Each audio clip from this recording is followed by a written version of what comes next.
बिस्मिल्लाहिर्रहमानिर्रहीम। अस्सलाम वालेकुम बच्चों।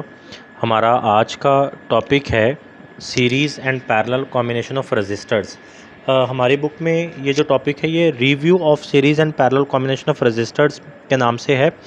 रिव्यू का मतलब होता है कि हम इसको दोबारा से देख रहे हैं। मतलब आप 10th क्लास में series and parallel combination of resistors के बारे में डिटेल से पढ़ के आए हैं। यहाँ पे सरसरी सा उसने इसका जो है वो जिक्र किया हुआ है, लेकिन मैं आपको ये चीज़ें डिटेल में बता रहा हूँ। अच्छा, सबसे पहले आपने बेटा ये चीज़ ज़हन में रखनी है कि रजिस्टर एक कंपोनेंट है और रेजिस्टेंस उसकी प्रॉपर्टी है।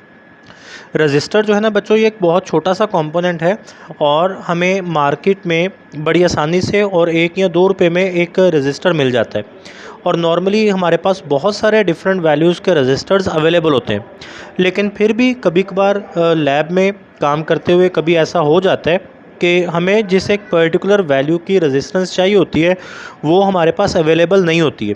तो हमें जिस एक पर्टिकुलर वैल्यू की रेजिस्टेंस चाहिए होती है वो जब हमारे पास अवेलेबल नहीं है तो हम लोग क्या करते हैं जी, जो हमारे पास अवेलेबल रेजिस्टेंसेस होती हैं उनको आपस में जोड़कर हमारी जो मतलूबा वैल्यू है रेजिस्टेंस की वो हासिल कर लेते हैं। अब वो 2 सूरतें हो सकती हैं बेटे कि हमारे पास जो रेजिस्टेंसेस अवेलेबल है या तो हमें उनसे बड़ी वैल्यू की रेजिस्टेंस चाहिए, या फिर हमारे पास जो रेजिस्टेंसेस अवेलेबल हैं हमें उनसे छोटी या कम वैल्यू की रेजिस्टेंस चाहिए। तो अगर आपके पास जो रेजिस्टेंसेस अवेलेबल है, अगर आपने उससे बड़ी वैल्यू की रेजिस्टेंस जो है वो हासिल करनी है, उससे बड़ी वैल्यू की रेजिस्टेंस आपको चाहिए, तो आप क्या करेंगे, आप रेजिस्टेंसेस को आपस में सीरीज़ में जोड़ेंगे। तो एक कॉम्बिनेशन हमारे पास सीरीज़ कॉम्बिनेशन होगा। और ये बात आपने जहन में रखनी है कि सीरीज़ कॉम्बिनेशन जो होगा वो रेजिस्टेंस की वैल्यू को इंक्रीज़ कर देगा। या रेजिस्टेंसेस के वैल्यूज़ को इंक्रीज़ करने के लिए हम लोग उनको सीरीज़ में जोड़ते हैं।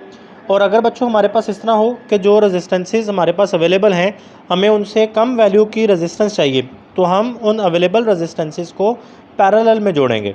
मतलब पैरेलल कॉम्बिनेशन जो है वो हमेशा रेजिस्टेंस की वैल्यू को डिक्रीज़ करने के लिए इस्तेमाल होगा। अब ये सीरीज़ और पैरेलल कॉम्बिनेशन क्या होगा, ये हमने डिटेल से देखना है। बेटे सबसे पहले देखते हैं सीरीज़ कॉम्बिनेशन ऑफ रजिस्टर्स। सबसे पहले ये बात याद रखिएगा, when the resistors are connected end to end. ये वाली डायग्राम देख लें, यहाँ पे जो रजिस्टर्स हैं ये एंड टू एंड कनेक्टेड हैं।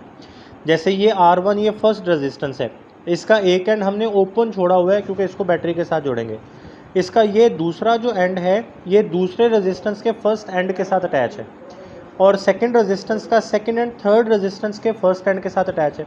आगे अगर कोई रेजिस्टेंस होता तो उसका भी एक एंड इसके साथ अटैच कर देता। यानी resistances end to end attached हैं, यानी एक रेजिस्टेंस के एक सिरे के साथ दूसरे रेजिस्टेंस का एक सिरा और फिर दूसरे रेजिस्टेंस के एक सिरे के साथ तीसरे का एक सिरा जोड़ा गया। तो जब रेजिस्टेंसेस को आपस में इस तरह से जोड़ा गया हो तो इसको हम लोग नाम देते हैं कि this is the series combination of resistors. एक और चीज़ बेटे जहन में रखिएगा कि ये जो सीरीज़ कॉम्बिनेशन है एक ऐसा कॉम्बिनेशन होगा जिसमें करंट के फ़्लो के लिए सिर्फ एक पाथ होगा, सिर्फ एक रास्ता होगा। तो कोई भी एक ऐसा सर्किट जिसमें करंट के फ़्लो के लिए सिर्फ एक पाथ होगा, एक रास्ता होगा, उस कॉम्बिनेशन को हम लोग नाम देते हैं सीरीज़ कॉम्बिनेशन का। ये सीरीज़ कॉम्बिनेशन की एक बहुत इम्पॉर्टेंट निशानी है जो आपने ज़हन में रखनी है। जब भी करंट के फ़्लो के लिए सिर्फ एक रास्ता होगा जिस भी सर्किट में, तो वो सर्किट हमारे पास क्या कहलाएगा, सीरीज़ कॉम्बिनेशन कहलाएगा।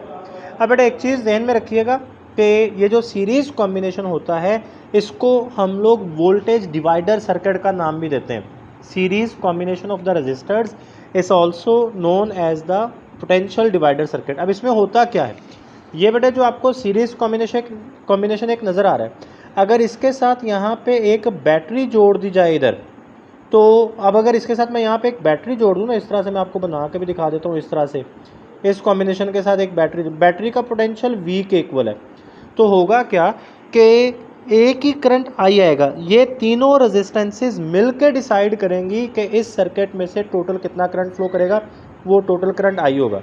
और ये बात भी आपने याद रखनी है कि जो करंट एक रेजिस्टेंस में से फ्लो करेगा वही करंट बाकी तमाम रेजिस्टेंस में से भी फ्लो करेगा। यानी सीरीज़ कॉम्बिनेशन में तमाम रेजिस्टेंसेस में से सेम करंट पास करता है, करंट चेंज नहीं होता। लेकिन जो कि मैंने कहा कि सीरीज़ कॉम्बिनेशन को पोटेंशियल डिवाइडर सर्किट का नाम देते हैं, तो इसका मतलब अगर आप इस रेजिस्टेंस के ऊपर ओहम्स लॉ अप्लाई करें तो इसके क्रॉस जो ड्रॉप आएगा जी V1 is equal to IR1 के इक्वल होगा। इस रेजिस्टेंस के क्रॉस जो ड्रॉप आएगा इसी तरह वो V2 is equal to IR2, इसके क्रॉस जो ड्रॉप आएगा जी वो V3 is equal to IR3। अब चूँकि तीनों रेजिस्टेंसेस में से करंट सेम पास कर रहा है I, लेकिन तीनों रेजिस्टेंसेस की वैल्यू डिफरेंट है तो इनके क्रॉस ड्रॉप जो है वो भी डिफरेंट होगा, IR1, IR2, IR3। अब इन तीनों रेजिस्टेंसेस के क्रॉस जो ड्रॉप आ रहा है V1, V2, V3, अगर आप इन तीनों पोटेंशियल ड्रॉप्स को ऐड कर लें तो इनका सम जो है वो बैटरी के पोटेंशियल के इक्वल होगा। जैसे बच्चों आपको यहाँ पे दिखाया गया है कि ये जो हमारे पास V होगा ये V is equal to V1 plus V2 plus V3 के इक्वल है। अब उसने नीचे बता दिया जी V1 is equal to IR1, V2 is equal to IR2 and V3 is equal to IR3। और ये जो V है it is equal to IRE। RE का मतलब यहाँ पे इक्विवेलेंट रेजिस्टेंस है। आप V1, V2, V3 और V की वैल्यू यहाँ पे पुट कर दें तो आपके पास आ जाएगा जी IRE is equal to IR1 plus IR2 plus IR3। यहाँ से आप I को कॉमन ले लेंगे तो ब्रैकेट में रह जाएगा जी R1 plus R2 plus R3। और यहाँ पे फिर आपके पास जो इक्विवेलेंट रेजिस्टेंस आएगी वो हो जाएगी जी R1, क्योंकि इधर से I और इधर से I कैंसिल हो जाएगा तो RE is equal to R1 plus R2 plus R3। तो ये बच्चों हमारे पास सीरीज़ कॉम्बिनेशन की इक्विवेलेंट रेजिस्टेंस आ गई। अब चूँकि आपको नज़र आ रहा है कि सीरीज़ जब रजिस्टर्स सीरीज़ में अटैच होते हैं तो उन तमाम रजिस्टर्स जो कि सीरीज़ में लगे हुए हैं आप उनकी रेजिस्टेंसेस को क्या कर लें जी, लीनियरली ऐड कर लें, जस्ट उनका सम कर लें तो सर्किट की टोटल रेजिस्टेंस आपके पास आ जाएगी, इक्विवेलेंट रेजिस्टेंस। तो इसका मतलब ये हुआ कि जब रजिस्टर सीरीज़ में अटैच होते हैं तो उनके इक्विवेलेंट रेजिस्टेंस हमेशा बढ़ जाती है, यानी सीरीज़ कॉम्बिनेशन हमेशा सर्किट की रेजिस्टेंस को बढ़ा देता है। अब अगर मैं ये कहता हूँ जी मेरे पास ये तमाम रजिस्टर्स की वैल्यू सेम होती R, तो फिर जो टोटल रेजिस्टेंस थी वो मेरे पास इक्वल होती जी 3 टाइम्स R के।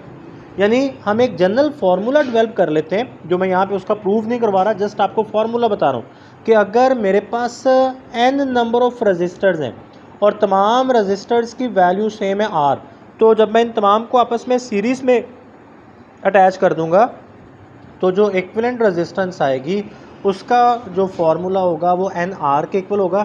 यानी N total number of resistors हैं और R जो एक रेजिस्टेंस की वैल्यू है। तो आपने जो भी रेजिस्टेंस लगाई हैं अगर उन तमाम की वैल्यू सेम है तो किसी एक रेजिस्टेंस की वैल्यू को N यानी टोटल नंबर ऑफ रेजिस्टर्स के साथ मल्टीप्लाई कर दें तो आपके पास सीरीज़ कॉम्बिनेशन की टोटल इक्विवेलेंट रेजिस्टेंस आ जाएगी। इसके बाद जी हमारे पास आता है पैरेलल कॉम्बिनेशन। एक बात बेटा याद रखिएगा कि हर वो सर्किट पैरेलल सर्किट कहलाएगा जहाँ पे करंट डिवाइड होगा। जब भी करंट के पास फ्लो के लिए एक से ज़्यादा रास्ते मौजूद होते हैं तो उस कॉम्बिनेशन को हम लोग नाम दे देते हैं जी पैरेलल कॉम्बिनेशन का। जैसे आपको ये कॉम्बिनेशन नज़र आ रहा है। अब इसमें हम लोग कहते हैं कि जी जब रजिस्टर्स जो हैं वो साइड बाय साइड अटैच होते हैं और साइड बाय साइड इस तरह से अटैच होते हैं कि तमाम रजिस्टर्स के एक एंड को एक पॉइंट पे इकट्ठा करके उस पॉइंट को फिर बैटरी के साथ जोड़ा जाता है और तमाम रजिस्टर्स के दूसरे एंड को आपस में इकट्ठा करके उस एक सिंगल पॉइंट को बैटरी के साथ जोड़ा जाता है। अब अगर आप गौर करें जी इधर से करंट आ रहा होगा, इस पॉइंट तक बैटरी का टोटल करंट आएगा। अब ये लेट्स सपोज I करंट आ रहा है तो इस I करंट का कुछ हिस्सा इधर जाएगा, कुछ हिस्सा इधर जाएगा और कुछ हिस्सा इधर से आएगा। मतलब करंट के पास गुजरने के लिए 3 डिफरेंट पाथ मौजूद हैं। तो मैंने आपसे कहा जी जब करंट के पास मोर देन 1 पाथ मौजूद हों फ्लो के लिए तो इसका मतलब ये जो कॉम्बिनेशन होगा ये हमारे पास क्या कहलाएगा, पैरेलल कॉम्बिनेशन कहलाएगा। अच्छा, जब इसके साथ ही आपको ये वाली बात भी समझ आ जानी चाहिए बेटे कि पैरेलल कॉम्बिनेशन में करंट डिवाइड हो रहा है। सीरीज़ कॉम्बिनेशन में हमने देखा था वोल्टेज डिवाइड हो रहा था, पैरेलल कॉम्बिनेशन में करंट डिवाइड हो रहा है। अब सीरीज़ कॉम्बिनेशन में करंट सेम था तो पैरेलल कॉम्बिनेशन में पोटेंशियल सेम रहेगा। अब चूँकि तमाम रजिस्टर्स खुद से बैटरी के साथ अटैच होते हैं तो तमाम रजिस्टर्स के क्रॉस जो पोटेंशियल ड्रॉप है वो क्या रहेगा, सेम रहेगा।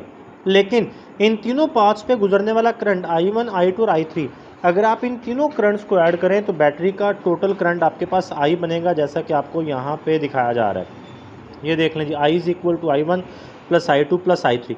अब I1 अगर आप देखें तो ये V/R1 according to Ohm's law लिखा गया, V is equal to IR1 से। तो I1 is equal to V/R1, I2 is equal to V/R2 and I3 is equal to V/R3 and I is equal to V/RE।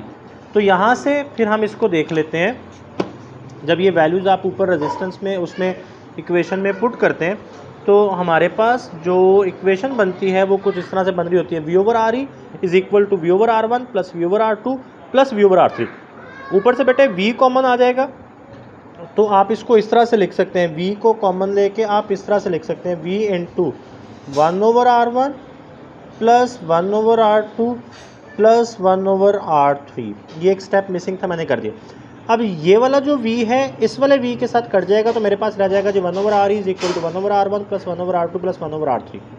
अब ये चीज़ ध्यान में रखें, ये अभी मेरे पास इक्विवेलेंट रेजिस्टेंस नहीं है, बल्कि ये मेरे पास इक्विवेलेंट रेजिस्टेंस का रेसिप्रोकल है। आप पहले इस फॉर्मूला को सॉल्व कर लें।